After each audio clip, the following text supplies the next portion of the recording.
il y a moins d'activité dans les hôpitaux alors qu'on augmente les budgets. Il n'y a pas moins d'activité, il y a des patients qu'on ne peut pas. Non, mais c'est les chiffres que vous donnez la ministre. Mais les budgets sont en hausse. Les budgets sont en hausse. Il n'y aura pas d'économie sur l'hôpital dans ce quinquennat, je vous rassure.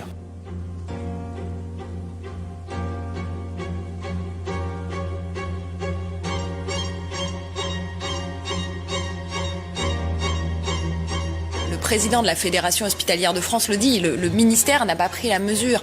Les soignants de Marseille témoignent qui se volent des brancards entre services parce qu'ils n'en ont plus.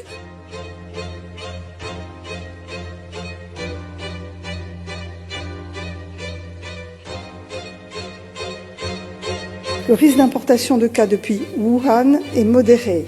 Il est maintenant pratiquement nul et les risques de propagation du virus dans la population sont très faibles. Aujourd'hui en France, on ne doit pas avoir peur, en tout cas pas de ce nouveau coronavirus. Nous avons des dizaines de millions de masques en stock.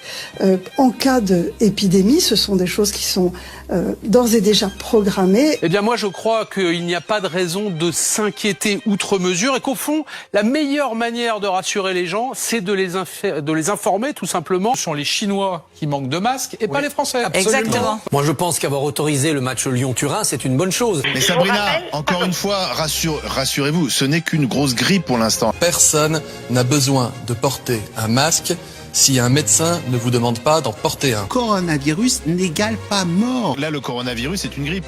En réalité, il n'y aura plus vraiment de mesures de confinement, il n'y aura pas forcément d'écoles fermées, il n'y aura pas forcément de trains fermés. On ne va pas fermer toutes les écoles de France, comme quand il y a une épidémie de grippe en France, on ne ferme pas toutes les écoles de France.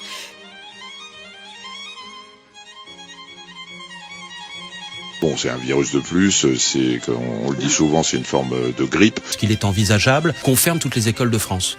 Nous n'avons jamais envisagé la fermeture totale. La pleurniche permanente hospitalière fait qu'on est en permanence au chevet de notre hôpital. Porter un masque en population générale, ça ne sert à rien. Il y a une tension, il n'y a pas une pénurie. Nous disposons à ce jour d'un stock d'État de 86 millions de masques.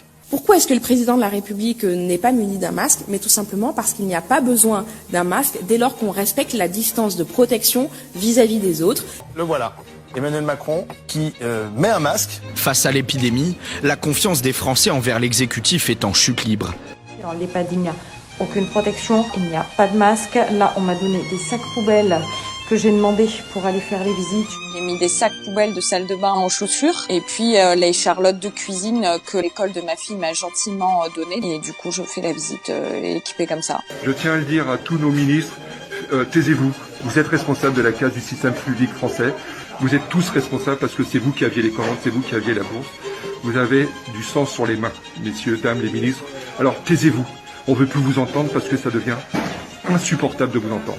Du côté de la population maintenant, sachez que l'Académie de médecine a déclaré ce soir qu'elle recommandait le port obligatoire du masque, même pour le grand public. On nous a pourtant largement répété qu'il ne servait pas à grand-chose si l'on n'était pas soi-même malade. Une version qui a arrangé tout le monde alors que les stocks étaient quasiment vides, mais qui est loin d'être partagée par tous les scientifiques de la planète.